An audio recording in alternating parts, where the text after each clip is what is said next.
Never let anyone tell you you can't have too much of a good thing. 2025 was one of the greatest years of all time for anime, if not the greatest, and at the end of it, I just feel exhausted, man. Don't get me wrong, I am also thrilled with all of the incredible anime that I got to watch this year, but I'm also bummed at all of the ones that I just wasn't able to find time for, and how many that I did find time for, I couldn't find space for on this top 10, even without putting any sequels on it, which we don't do because it's supposed to be, recommendations so that people can jump in and watch all the good anime. The flip side of that is you are about to see quite possibly the most stacked list I have ever put on this channel, except maybe the greatest isekai list, but holy crap, it took a lot out of me. These are Mother's Basement's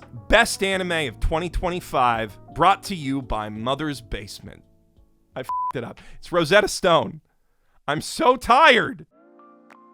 Every weeb dreams of the day they'll be able to watch anime without subtitles. And this Christmas, Rosetta Stone's patented immersive language learning method can help make that dream come true for you or any of your loved weebs. For the rest of December, you can get a lifetime of Japanese lessons for just $99 or pay $149 for all 25 Rosetta Stone courses and schedule it to hit your friends or family's inboxes right on Christmas Day. A perfect hassle-free present for anyone who's been too busy to shop this holiday. And if you're that busy, it might just be the perfect gift to give yourself, too. Rosetta Stone's bite-sized lessons are designed to be digested when and wherever you have time, on your phone, tablet, or PC. Plus, their audio companion app lets you squeeze in extra listening practice on the go to make sure you get in the regular reps you need to make any new language stick. And their true accent voice recognition tech monitors your pronunciation to make sure it sticks right. This is the best deal Rosetta Stone has to offer all year. So click my link in the doobly-doo or scan the QR code on screen to get in while the getting's good and give a gift that will last a lifetime. As a rule, I don't generally put shorter anime on these end-of-year lists, but that's mainly important for the trash ones, to keep the number of cute animal stock clips we gotta pay for down. Sometimes you gotta say screw the rules, though, especially when they might stop you from celebrating an achievement as impressive as 10th place Milky Subway The Galactic Limited Express. 改めて確認なんだけど、その話がマキナちゃんがこうなっちゃった理由につながるんだよね。うん。もう一回最初から説明してくんない？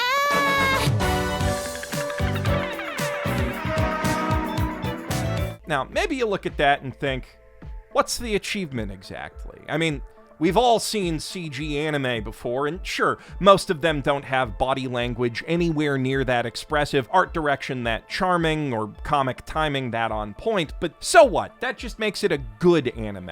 Well, what if I told you that all 12 episodes of that good anime were animated by one guy? 3 years ago, a YouTube animator named Yohei uploaded a fun little short film called Milky Highway about two cute alien girls on a Sunday space drive jamming to their favorite space pop song so hard that they accidentally get into a high-speed space chase and blow up a space police drone. Milky Subway picks up right where its prequel left off as they and 4 other space delinquents are sentenced to clean up the titular space train as part of their space community service, which, as you saw, somehow leads to another high-speed chase and the toaster girl getting her head blown off. I will leave the precise details of that somehow for you to discover, though, since you can watch the whole series right now, right here on YouTube, with a pretty good dub even, for free in a little over half an hour, and immediately see for yourself what makes it so damn good. Though, if you need me to give you the short version, incredibly dense cinematic storytelling and comedy fueled by strong storyboards, stronger writing, phenomenal animated performances, and a snappy, overlappy style of naturalistic dialogue that makes the whole thing deeply satisfying to both watch and rewatch.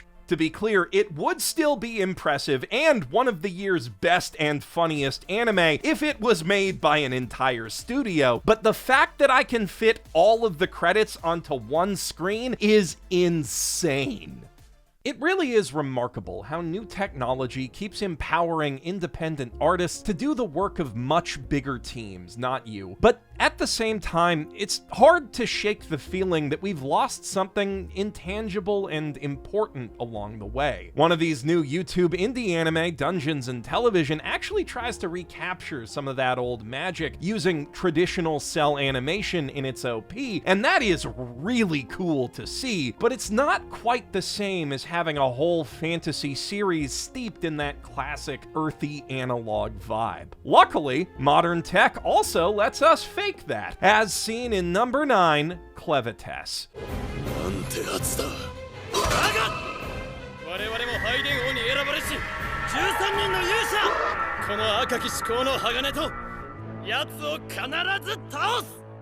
As aesthetically breathtaking as it is, Clevites' fantasy world is a little on the small side, with the various races of man hemmed in on all sides by hordes of unfathomably powerful dark beasts. Our drive to explore and conquer won't be so easily contained, though, and prophecies tell of the day when heroes armed with magic weapons, which can only be forged by the King of Haydn, will rise up to slay the 4 beast lords and free humanity from its cage. And after the titular Beast Lord, Clevites, is done mopping 13 heroes worth of giblets off his doorstep, he decides to tell humanity exactly where they can shove that prophecy. But when he finds a small child crying in the smoking rubble of Haydn, his fate is set on a new course. Using dark magic, he revives the least eviscerated hero, Alicia, as his undying minion to help him raise the baby Luna and guard them both on an undercover journey through the world, that he might gain mankind's measure through the eyes of an impartial innocent, and in so doing determine if any of us are worth sparing his wrath. And thus, 3 Men and a Baby meets Lord of the Rings in an epic dark fantasy quest that actually lives up to the epic and dark fantasy parts of that sentence. We're talking very dark here, by the way. Slavery, including the sexual variety, is presented unflinchingly on screen, but it does treat those subjects with the weight they deserve and avoids objectifying their victims, and I think it's worth powering through even if you have a weak stomach for that sort of thing, because with a rich, nuanced world, unconventional and interconnected power systems, and a whole mess of genuinely kick-ass action strung together by clever and heartfelt storytelling, there is plenty to recommend Clevites to fantasy enjoyers of all stripes. I'd go so far as to call it the secret big fourth of the new Big Fantasy 3 of Frieren, Dungeon Meshi, and Witch Hat Atelier, but despite all that, my favorite thing about it is just the vibe, man. Even more so than Megalobox, it makes me feel a certain kind of way that no other anime from the last quarter century has, and I think you'll feel the same if you give it a shot. On the other hand, if you want a dark fantasy adventure with a feel unlike any anime you've seen before, you should keep an eye on 8th place, Gachiakuta. ウドが大事に使ってやればきっといつか魂が宿る。そしてそれは必ずお前に力を貸すだろう。 Well, there is one very short anime that comes pretty close conceptually to Gachiakuta's literal dumpster of a world, Battle Angel Alita. But where that classic cyberpunk manga and its adaptations frame Zalem, the floating world of the elites who've left everyone else to rummage through their trash, as a far-off mystery, Gachiakuta starts with its slum rat hero already living there, so he and we can see exactly how rotten and frivolous the society of the Sphere really is beneath its over-polished facade before they cast him over the edge with the rest of the day's garbage. After somehow surviving that fall, Rudo finds himself unexpectedly at home in an underworld full of other scrappy survivors. Before long, he's taken in by the Cleaners, a group of givers who use the incredible powers they can channel through their most cherished treasures to defend ordinary folks from hulking monstrosities of living garbage that terrorize the toxic wastes. And with their help, plus his own Giver gloves, which can draw such power out of any piece of trash, Rudo plans to claw his way back up to the sphere and send everyone who took everything from him crashing down to Earth. Gachiakuta is punk as specifically thrash punk in its musical stylings and Shibuya punk in its setting and vibe. That's the same micro-genre as Jet Set Radio, No More Heroes, Scott Pilgrim, and The World Ends With You, by the way, if you're not familiar with the term, like I wasn't until I started researching this anime and said, oh, pretty much all my favorite things are that. But even within that space, Gachiakuta stands out for how starkly its gritty, grimy, garbage pile of a world contrasts with all the life and culture and art that thrives within it. Not everyone's gonna with this anime. Kei Urana's art style is intentionally sharp and abrasive, closer to what you'd expect to see sprayed on a Tokyo underpass than inked on the page of a manga, and Bones adapts her work very faithfully. I know quite a few folks who've called the characters ugly, and I wouldn't necessarily disagree, though I would argue that often belies their beautiful souls. This is a story full of warmth and kindness where you least expect to find it, and more than once the cast caught me off guard with a potent combination of vulnerability and brutal honesty. That said, some things about the show and the aspects of humanity it explores are just plain ugly, and while, like Clevites, Gachiakuta handles those subjects with the gravitas they deserve, and even more sensitivity, if you have a hard time with depictions of grooming and child abuse, consider yourself warned. There is no good way to segue off of that, so 7th place goes to 2B Hero X.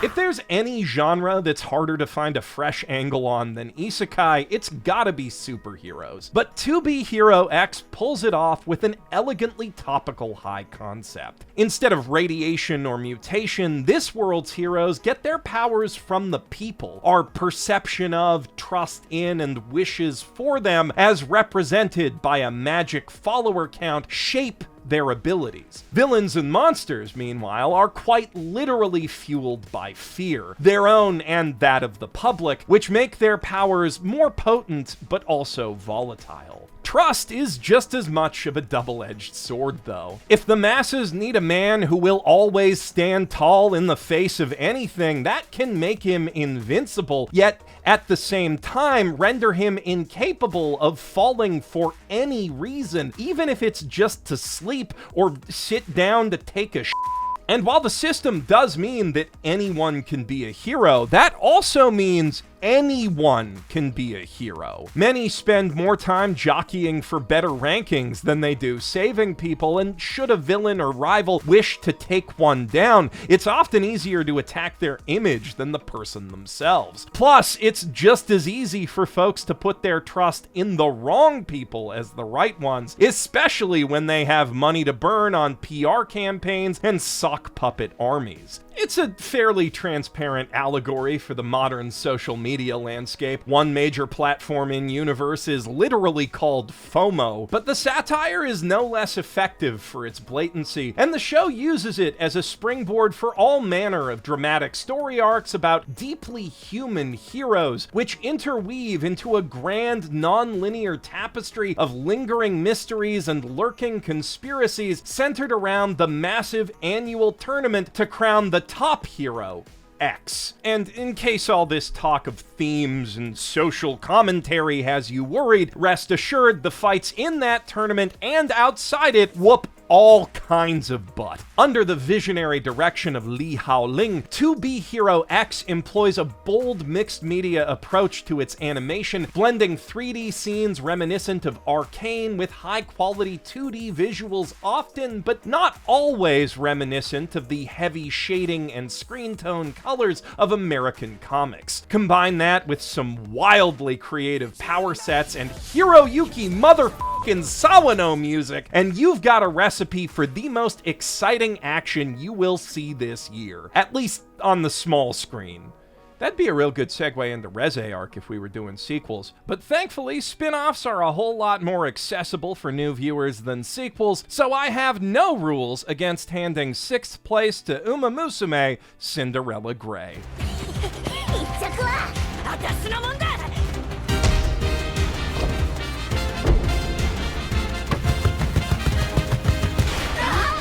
I'm also quite thankful that the Uma Musume games finally took off stateside this year, so I don't have to spend half this entry explaining horse girl lore. In fact, if you're horse curious, it's hard to think of a better jumping on point than this anime, which eases us into the absurdities of the Uma Musume setting through the eyes of Oguri Cap, a country bumpkin from the backwater regional racing circuit of Kasamatsu, whose fierce competitive spirit and unabashed love of the game eventually lead her to dominate on a national level. It's a hot-blooded sports drama full of big J-rock shonen energy, despite having originally run in a seinen magazine, one that manages to hit hard without relying on your typical underdog tropes. And it stands out even further from the sports anime pack by being impressively historically accurate. In real life, Oguri Cap was one of the horses known as the Heisei Big Three, who sparked a resurgence of Japanese horse racing at the turn of the 90s that directly led to the rise of horse racing simulators as a gaming genre and,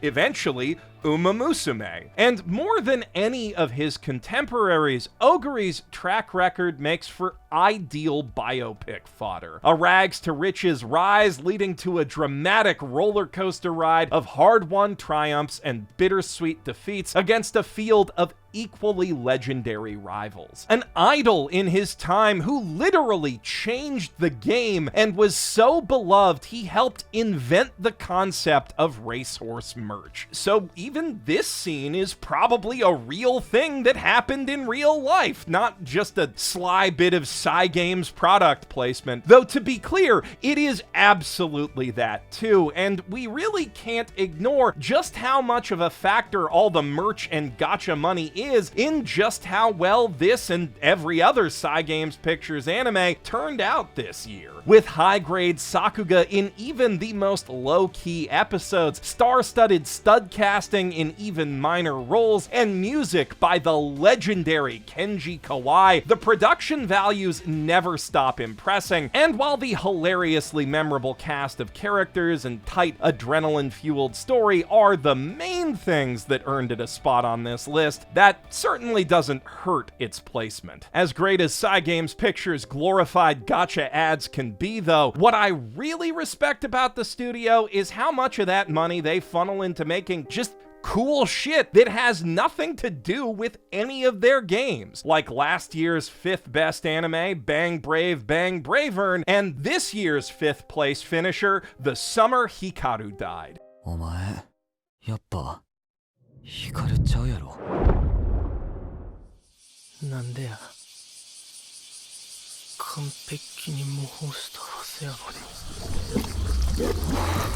Anime does quite a lot of things better than any other form of art, but being scary has never really been one of them. So the fact that this show is so consistently and effectively creepy is a huge flex in and of itself. Ryohei Takeshita's perfectly placed pillow shots and masterful mood lighting combine with Koji Kasamatsu's pitch-perfect sound design to underscore moments of apparent normalcy with deep feelings of unease, leaving us teetering on the edge as the next big scare takes its sweet time winding up to bowl us over. And that spellbinding presentation acts in service of a seriously inspired story. After Hikaru Indo goes missing for a week on a very haunted mountain, only his best friend Yoshiki seems to notice that he died and came back a little wrong. He knows Hikaru better than anyone. After all, he's been in love with him for years. So this is quite the devastating turn of events, but it's more complicated than that. Not only is this new Hikaru still a source of comfort in his grief, but it's a lot more open with feelings Yoshiki always wanted the original to express. Feelings that we'll never know for sure if the real Hikaru ever reciprocated, and while the thing that wears his skin now is very fond of Yoshiki, crazy about him even, that is almost certainly not the same thing. But it is dangerously close to close enough, and as he sorts those feelings out, it only draws closer, as do all the other things that followed it down off the mountain. What's more, for the young gay man who's long hid his true self from a very small town, there's something uncomfortably relatable about its innocent yearning to belong that makes him want to support it even as he learns just how dangerous it really is. This is psychological horror at its deepest and most compelling, as rich in character as it is eldritch lore, and likely the closest we'll ever come to a proper Silent Hill anime. If I have any complaint at all, it's only that the show ends a little too abruptly on a merely eerie note, without hitting any of the truly horrific payoffs it's so clearly building up to, but with at least another season's worth of ongoing manga left to adapt. That's far preferable to the anime original alternative. I mean, that sort of thing's just best left to original anime with their own stories to tell. And few such stories this year were told better than number 4, Zenshu, which I will play a clip of in just a sec, but they are real aggressive with the copyright on this one, so I'm just gonna hold on my face and the poster over here for a couple moments longer, just to make sure that at least the name of the anime makes it into the video if I have to cut the rest of it. Okay, I think we're good.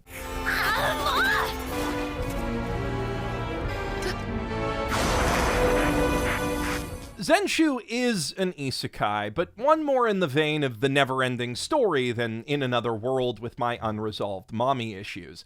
Not to say that Natsuko Hirose doesn't have plenty of her own issues to resolve, but the young anime directing virtuoso's food poisoning-induced trip to the world of her favorite movie is more about confronting those issues than avoiding them perpetually in the arms of several big-tittied love interests. Which is also not to say that her singular love interest doesn't have pretty big titties of his own, but I'm getting off track here. Considered in the show's fiction to be the biggest flop of the Heisei era, Tale of Perishing was a dark fantasy film in cutesy clothes about a dwindling group of heroes' futile efforts to fend off the end of their gorgeous magical world. Most folks didn't really get the movie or its mega bummer ending, and young Natsuko was no exception on her first viewing, but something about it really stuck with her, sparking an obsession with it and animation in general that would eventually lead her to a wildly successful directing debut of her own at just 22, along with the rare chance to helm her own original anime film titled First Love. Unfortunately, spending your entire childhood obsessively honing a craft doesn't exactly leave much room for relationships, let alone romance, and she was never one to ask others for help to begin with, so that subject proves increasingly elusive as her deadline looms ever closer, until some bad oysters send Natsuko to Tale of Perishing's doomed world. There, armed with a magic pegboard that can bring anything she draws to life, she has a chance to save all her faves from the unhappy ending that awaits them, and, more importantly, to look at her own fictional first love with fresh eyes. It's a genuinely inspired setup, both for a bittersweet tale of self-discovery and a passionate visual love letter to animation as a medium, and the payoff in both regards is just as brilliant. Whenever Natsuko sits down to draw, the results are guaranteed to make any anime aficionado go But perhaps even more impressive than that is the fake anime that serves as the backdrop to all those references, which feels as tangible and fleshed out as any real production I can think of. It's a world full of vibrant personalities with deep history and diverse cultures rendered in a charmingly distinct visual style. We may never actually be able to watch the made-up movie that inspired Natsuko, but it's easy to see why she fell in love with it. I just wish I could say the same for the world of my third place pick, Taco P's Original Sin, since it's the one we actually have to live on.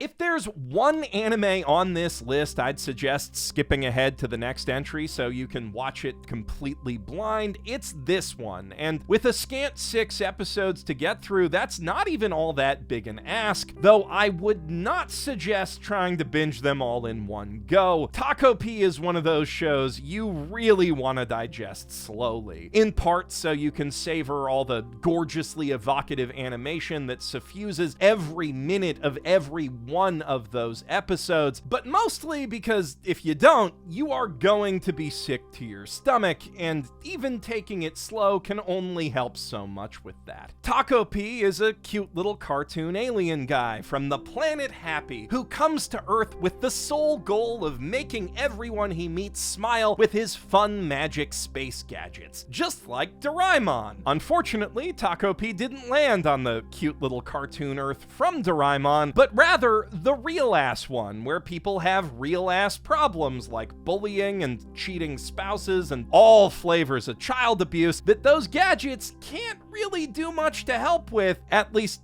not if you use them for their intended purpose. And Taco P, being a dumb little cartoon alien guy hopped up on toxic positivity who acts first and thinks basically never, is even less helpful than any of the stuff he brought. Some might even say the opposite of helpful, not that he'd listen. This is one of those anime that forces you to stare directly into the void, a sight made all the more unnerving through such dangerously naive, childlike eyes, pulling the rug out time and again, making you question your own most basic assumptions about morality as Taco P paves a path to hell for himself and the hapless kids around him, one good intention at a time. A viewing experience as moving and edifying as it is exhausting. I will cherish my time with this show for the rest of my life, but let me tell you, I will not be rushing to experience it again anytime soon. If there's one thing I do wish I could do over, it's putting Orb on the movements of the Earth as low as I did on last year's list when it was only half finished. If I could have seen the whole thing before I ranked it, it would have easily taken 3rd place, but thankfully, even though my rules expressly forbid double dipping, I can kinda make up for it by placing this year's other adaptation of an Uoto masterpiece, 100 Meters, in 2nd.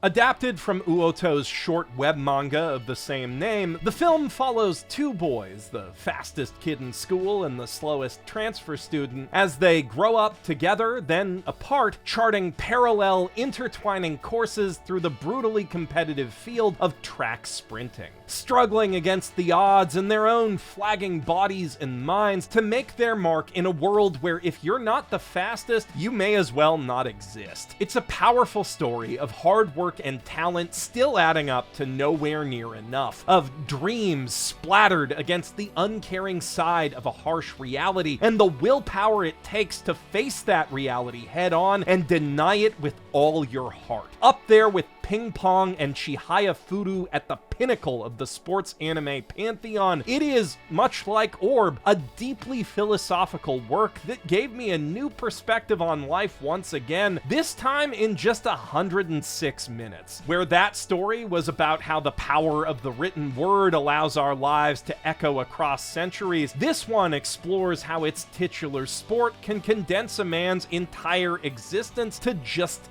10 seconds. Honestly, it's a little scary to think that this mangaka isn't even 30 yet. Both of his stories are clearly products of profound wisdom well beyond his years. And for as much as Kenichi Shimizu and Madhouse's adaptation of Orb elevates that material, Kenji Iwaisawa and Rock and Roll Mountain's take on 100 meters rockets past it into the stratosphere. The sound design is immaculate, the acting from animators and seiyuu alike impeccable, and the cinematography as bold and evocative as anything else in the medium. It's the best movie I've seen all year, and it's not particularly close. Even as a TV guy who'd much rather live in an anime's world for weeks than visit it for an afternoon, I can't deny greatness on this level when it's staring me in the face, and I'm so happy that it's finally coming to Netflix at the end of this month so that everyone who missed its tragically brief sprint through theaters can experience that for themselves. As great as it is though, one anime this year still surpassed it, and you'll find out which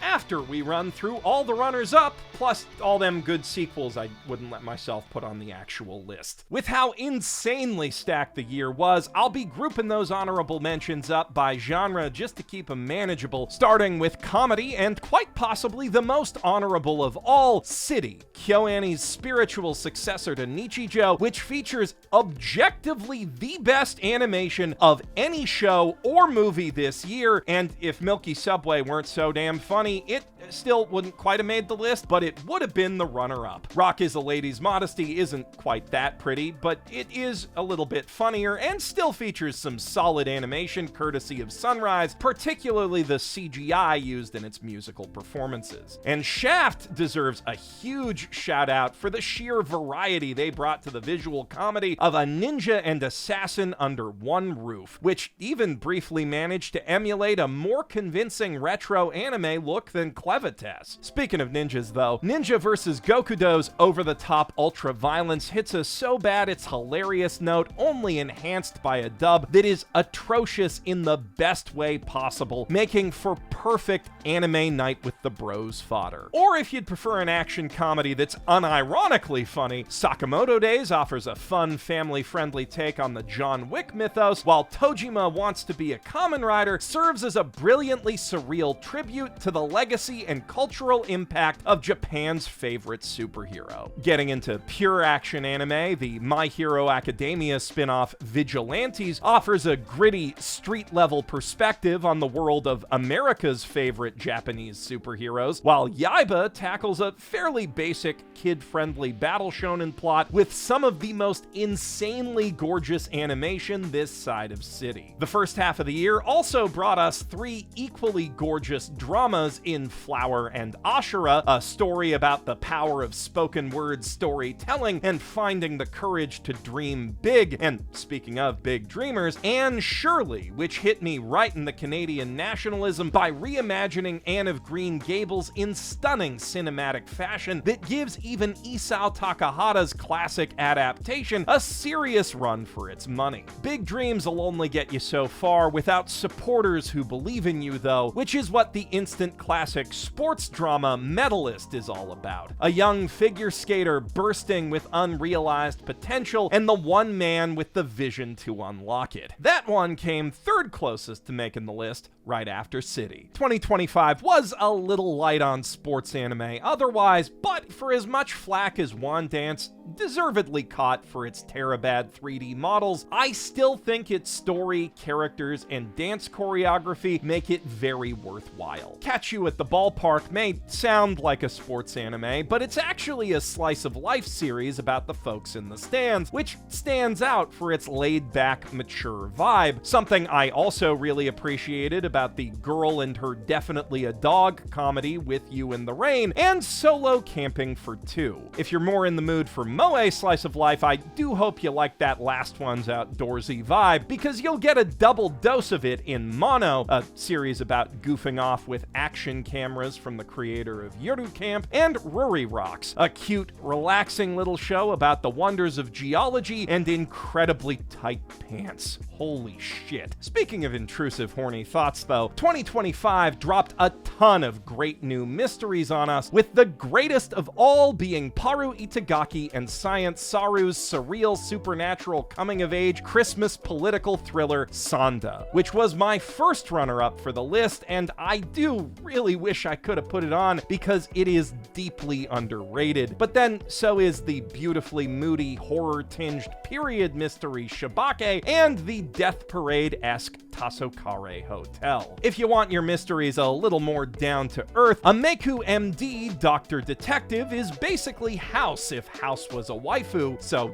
basically House. Or if you want them as far from Earth as it gets, the Among Us-esque Nausea is a tense, atmospheric, and gorgeously animated space thriller. As pure sci-fi goes, the new Digimon, Beat Break, is a surprisingly compelling piece of cyberpunk fiction with fantastic world building and the best balance of story, character, and action the series has seen since Tamers. Gundam G-Quax and Lazarus, meanwhile, both represent legendary animators playing with big, bold ideas in tribute to the legacy of all-time classic Sunrise anime, and while both fell short of their potential due to their short runtimes, they were still pretty damn good in spite of that, as was Kowloon Generic Romance, which, tragically rushed adaptation aside, delivered impeccable vibes and one of the hottest anime women ever drawn. If you're in the mood for actual generic romance, Honey Lemon Soda and The Fragrant Flower Blooms with Dignity deliver very satisfying results in shoujo and shonen flavors, respectively. Or if you want more of a romantasy type thing, I'd recommend Betrothed to My Sister's Ex for sugary, sweet Disney princess vibes, and Pass the Monster Meat, M'lady, for a slightly spicier tale of perfectly matched freaks finding each other. If you prefer getting monsters in your guts by other means, you should also check out With You, Our Love Will Make It Through, and for more sapphic monster f***ing, there's This Monster Wants to Eat Me. Speaking of Yuri lovers eating well, there's no freaking way I'll be your lover unless, aka Murray Yuri's messily intertwining lesbian love stories make it the year's best harem comedy by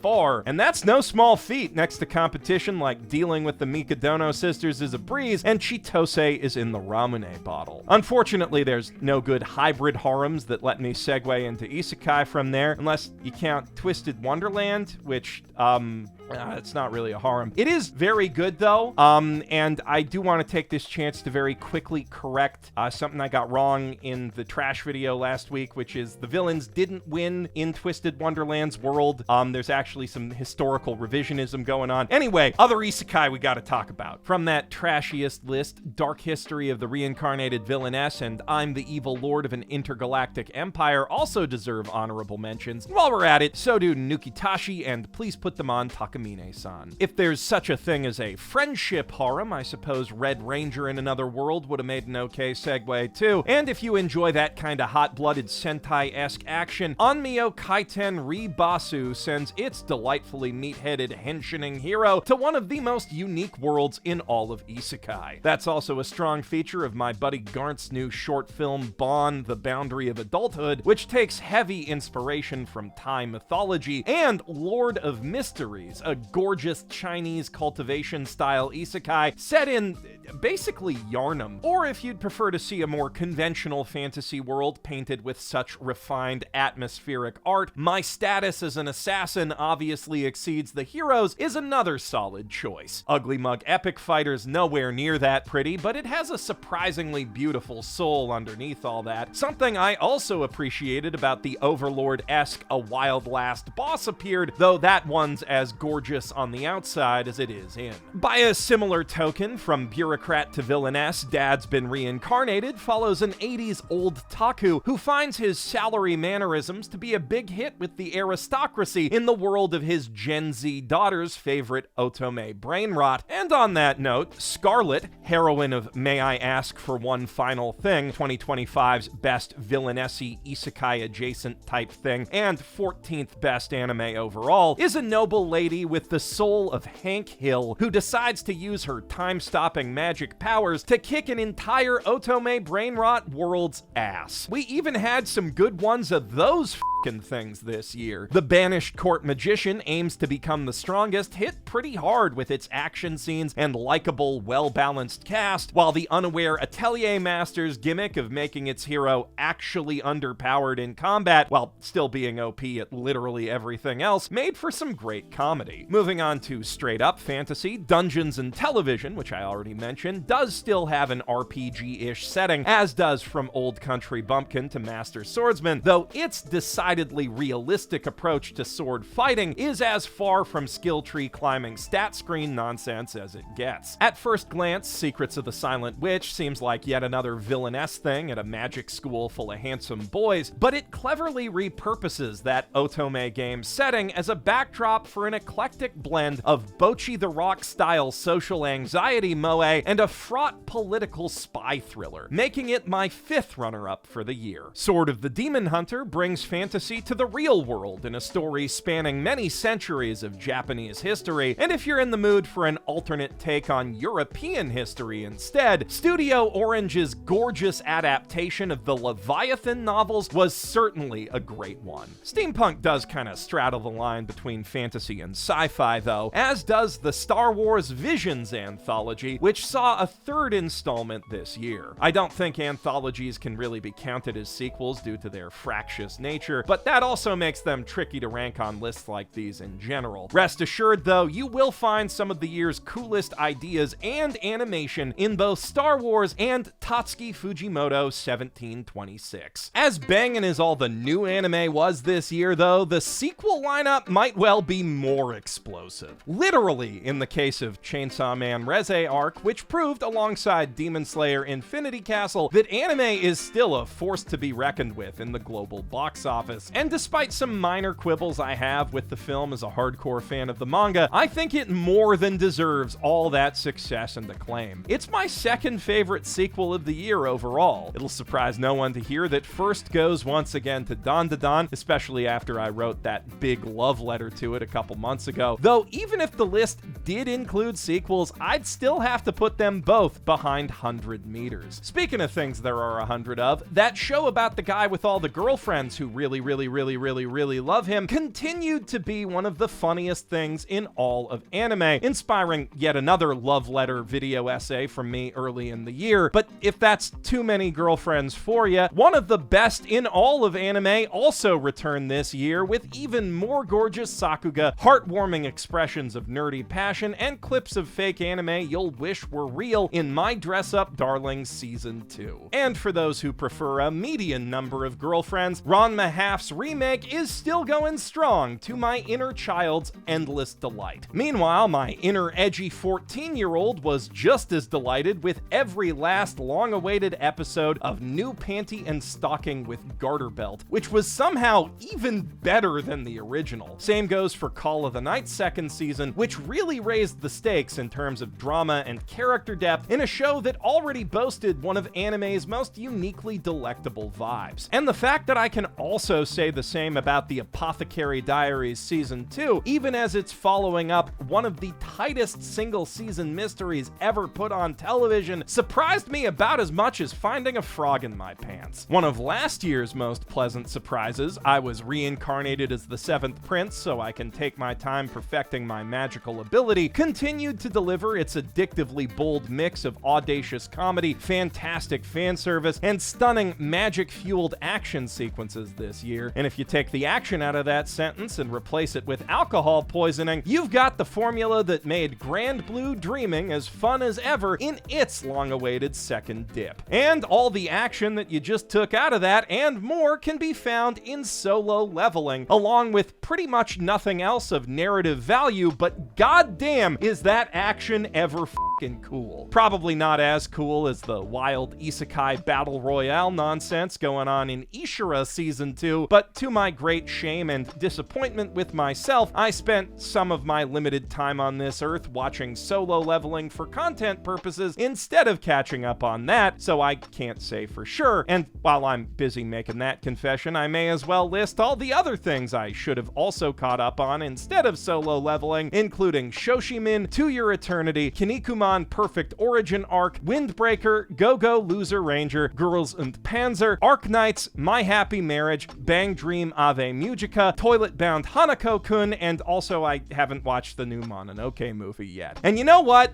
I'm probably gonna watch Solo Leveling Season 3 instead of a lot of other good stuff when that comes out too, because that show is like goddamn popcorn and I just cannot help myself. I'm also not caught up on Dr. Stone, Kaiju Number 8, or Spy Family at present, but that's only because I've already read those manga and know how good they are. Stone and Spy Family did hit some of the best parts of their respective manga this year though, so I do really want to catch up because I know that shit is gonna make me cry like a baby. Even so, probably the most egregious miss for me this year comes from being 4 seasons behind on My Hero Academia, which by all accounts went out on one of the most glorious finale notes in shonen anime history. But rest assured, when I'm done with the end of year lists and then the start of next season list, and look, the point is I am catching up because Horikoshi, Bones, and I are due for a painfully honest reckoning. That's for next year though. We've still got business to take care of this year, because the best anime of 2025 is Apocalypse Hotel.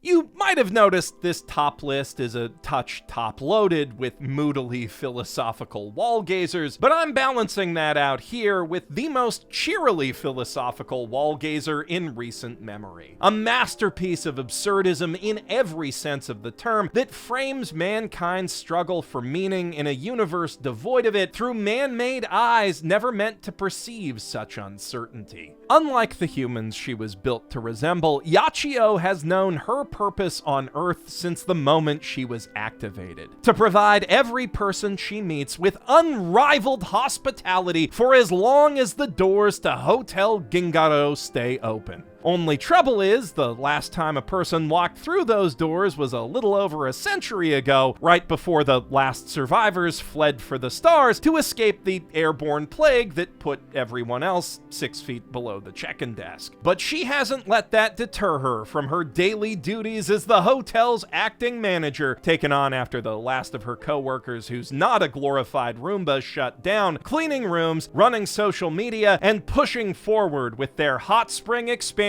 plans to ensure they'll be ready when the next guest finally arrives. Any day now. Oh hey, an alien!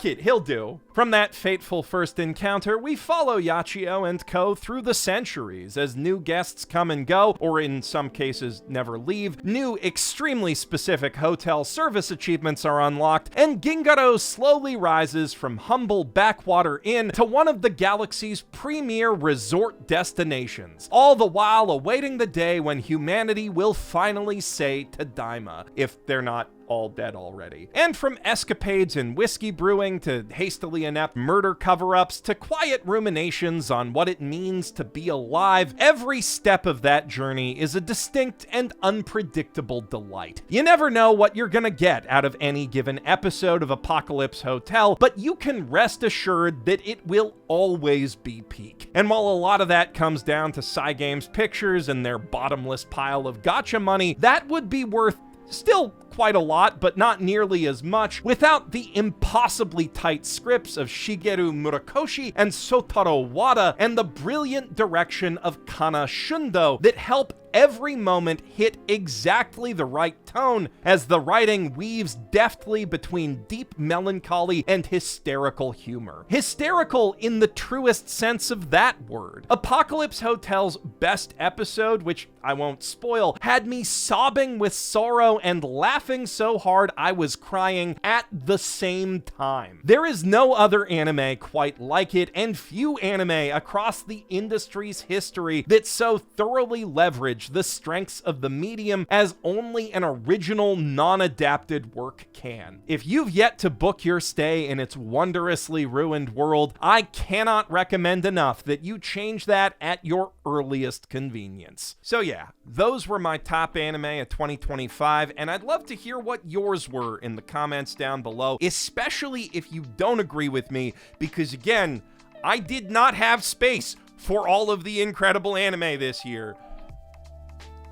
I wish I could have put other ones on it. If that's still not enough 2025 anime for you though, make sure to check out my list of the year's trashiest ones and stay tuned for the worst ones, which won't actually be out until early January because this video ended up being so much more work than me and my editors expected, especially that Honorable Mentions novella. Until then though, I'm Geoff Thew, professional anime appreciator, signing out.